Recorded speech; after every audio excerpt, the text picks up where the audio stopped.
way that the inner court became a perfect cube with a dimension of 30 feet. At the exact center of this inner cube lay the Holy of Holies, a double cube lying on its side, 4 feet long, 2 feet wide, and 2 feet high. Within the Holy of Holies were the 2 tablets of the law and a miniature perfect cube inscribed with the name of God, Yahweh. The cubic temple itself is symbolic of the cube of space in all its dimensions, while the Holy of Holies at its center symbolizes the Hebrew letter Tau and the Tarot card world, which is both the temple that stands at the center of the universe and the exact center of the cube of space. Masonic lodges also obey this symbolism. They are oblong in shape, with the northernmost part of the lodge extending beyond the other 3 walls. 3 lights shine on the central altar, at east, south, and west, to further emphasize the cubic nature of the inner sanctum of the Temple of Solomon. Thus, the lodge itself is the rectangular body of the temple, while the altar is the inner cubic temple. In Christianity, the New Jerusalem, the city of heaven in Revelation, is also a perfect cube, its length, breadth, and height each measuring 12,000 furlongs. Each of the cube's 12 edges measure 12,000 furlongs, that lay on the 12 signs of the zodiac that govern the 12 edges of the cube of space. This celestial cube is the cube of space, as the star map of the sky, in which the elements, planets, and zodiac all have their appropriate stations. This heavenly cube also holds a great mystery in that each of its 6 faces measures 144,000 furlongs, 12,000 times 12,000. The number 144,000 is the secret symbolic number of souls in heaven. This sacred number symbolizes every sign of the zodiac squared is in heaven 1,000-fold. It is thus the number for all souls excluding none. In Islam, the most sacred shrine, Kaaba of Mecca, is also cubic in shape. The Kaaba, derived from the Arabic Ka'b, meaning cube, was a shrine that predated Islam. It was a granite-like cube-shaped shrine, originally surrounded by 360 pagan idols, marking the old measure of the year as 360 rather than 365 days. Muhammad eventually destroyed these 360 idols. The Kaaba is aligned so that each corner marks a cardinal direction. Embedded in its eastern corner is the sacred stone known as the Black Stone, which acts like the cornerstone of the Masonic structure. Pilgrims who walk around the Kaaba stone 7 times finish their pilgrimage by touching or kissing this sacred black stone. Here again, the cube as the temple becomes a symbol of celestial hierarchy. In this instance, the Kaaba is the central sun, while the wandering pilgrims are the planets who orbit around the sun.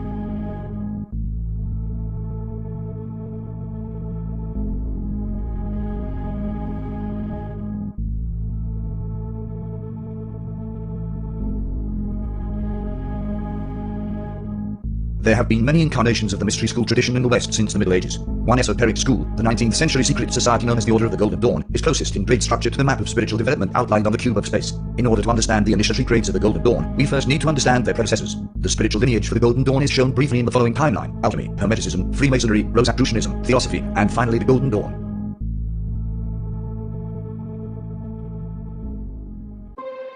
Logos, movies, and music. We'll start on logos, but first I'm going to show you the basics on how Saturn symbolism can be found. The symbol for Saturn is composed of a Latin cross and a harvesting sickle. Yes, the cross can also be known as the Christian cross, Greek cross, etc. Notice that 2 X's can be made out in the seal of Saturn. Once you get a real good look at this seal, you'll begin to notice it all over. For instance, the Masonic square and compass. Unfinished triangle pointing up, unfinished triangle pointing down, and 2 X's can be made. Speaking of unfinished triangles, if you finish them, we get the 6-pointed star. Also, the seal of Saturn is the seal of Azazel, both easily converted into the star. Here's a Fox channel with 2 X's. ExxonMobil. Also looks a bit like the patriarchal cross. The Kabbalah tree of life has within it the 6-pointed star and the double X. Nissan, simple Saturn logo. Saturn cars. Here's an interesting one. We take Toyota, which semi-looks like Saturn, but for those with eyes to see, we can also make out an owl. If you've done your research, it's simple to find that owls are one of the animals governed by Saturn.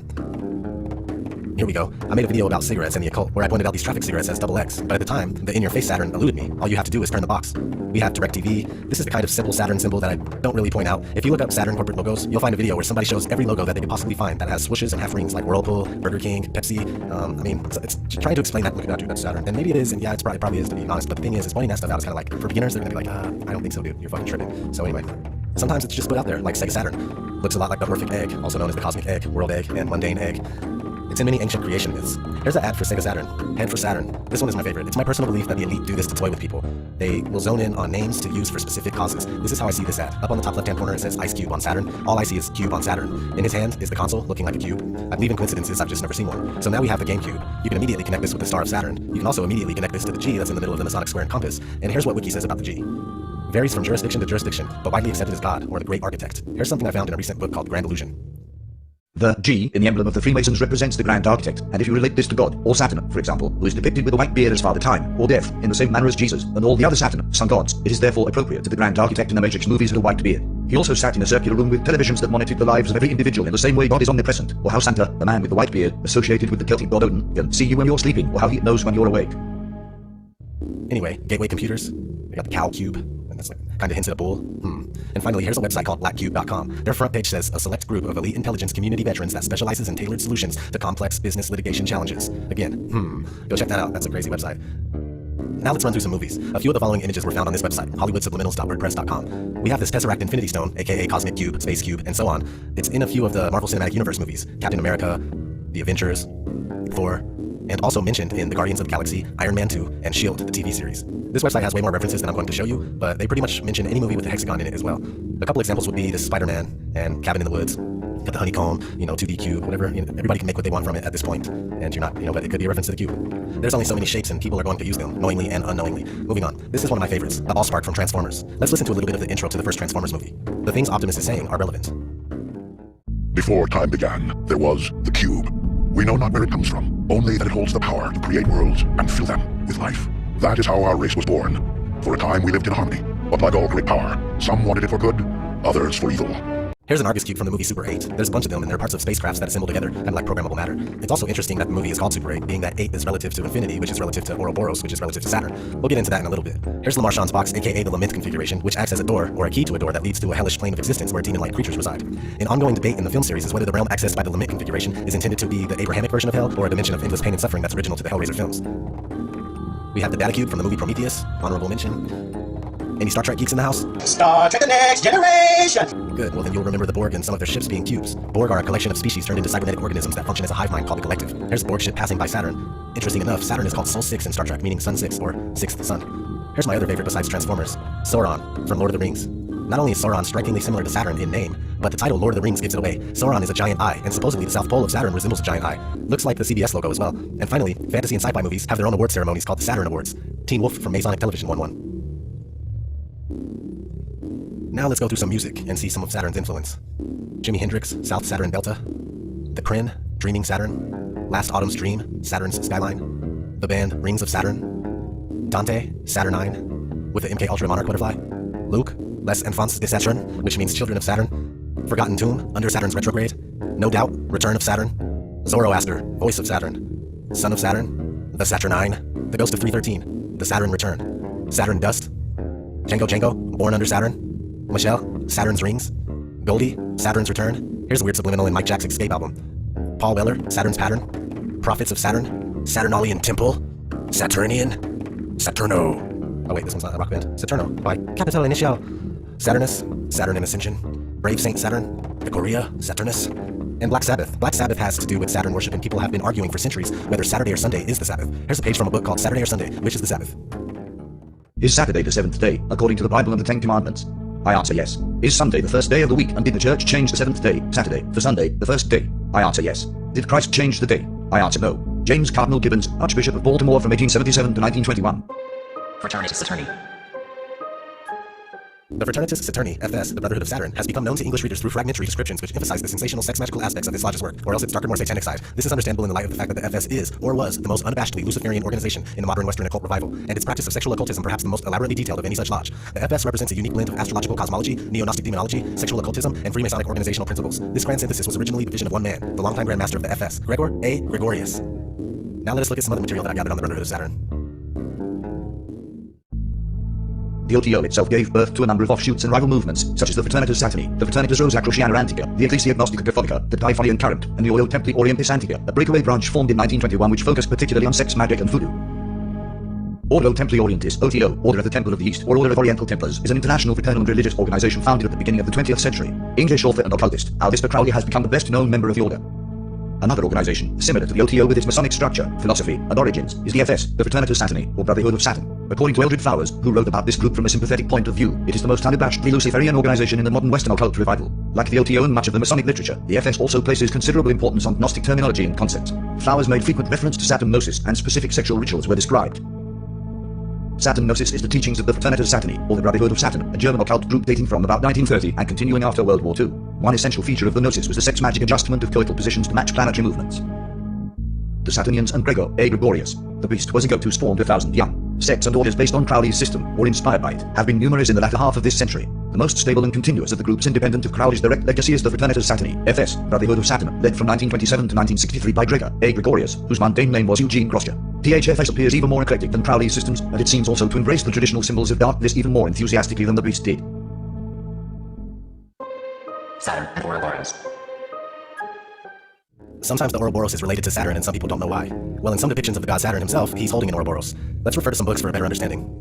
In Roman mythology, the Ouroboros was associated with Saturn, the god of time, who joined together the first and last months of the year like a serpent swallowing its own tail. Saturn swallowed his children, and, with his scythe, symbolized the devouring of life and mortality. In Renaissance Europe, Saturn continued to be associated with the Ouroboros, and his scythe became symbol of death. This association continued into more modern times, and the Ouroboros came to decorate numerous Art Nouveau calendars. In the cemetery, a snake biting its own tail is a symbol of immortality, rejuvenation, and eternity. It is seldom used in funerary art nowadays, but it was a very popular symbol in 19th century cemeteries. Images of the Ouroboros can be found in the art of ancient Egypt, where it symbolized the daily cycle of the sun, China, where it was among the myriad yin and yang symbols, the Roman Empire, where it was associated with Saturn, the god of time, as well as in European and American funerary art. The dragon with his tail in his head is the Ouroboros, a symbol of Saturn. The Greeks knew Saturn as Kronos, the name that means time. The legend of this god is that he ate his own children. The Ouroboros is an image of the perpetual process of creation, destruction, dispersion, and assimilation of forms that animates the universe. The purpose of the great work is to rescue the soul from this fate. That is, to free her from the lending and borrowing forces that would bind her to unbalanced shells that, subjected to time, are perpetually devoured by Saturn. To pass beyond time is to achieve hard it. Saturn and Satan. I've been told a few times that Saturn is Satan, but with no explanation. We all understand that the two words sound similar or have the same letters, Saturn, Satan, but that's not good enough for me. I wanted to know why Satan was related to Pan and Cernunnos and how they relate to Saturn, so I did some digging. Here's what I came up with. Marduk was the Roman god Kronos, whose name means the horned one. Artists often depicted Nimrod wearing a crown of bull horns.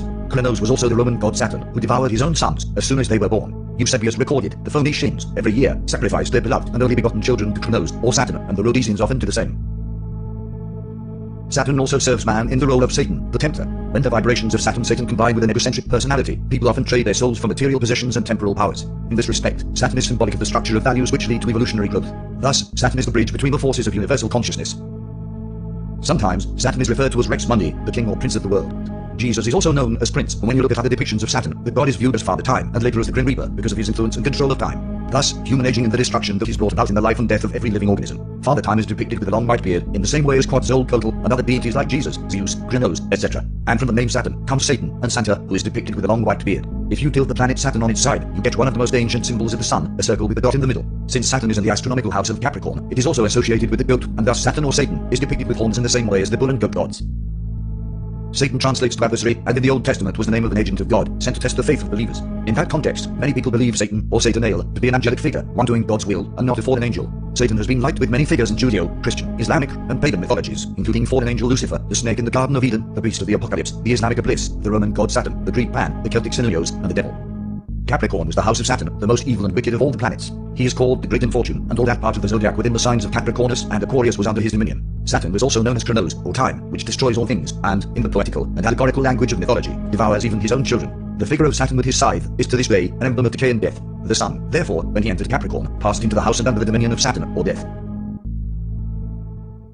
There's also a book called Saturn, A New Look at an Old Devil. That's worth checking out. And supposedly Saturn has a moon called Pan, and another called Ceres that looks just like the Death Star. And I did say supposedly. Saturn, CERN and time travel.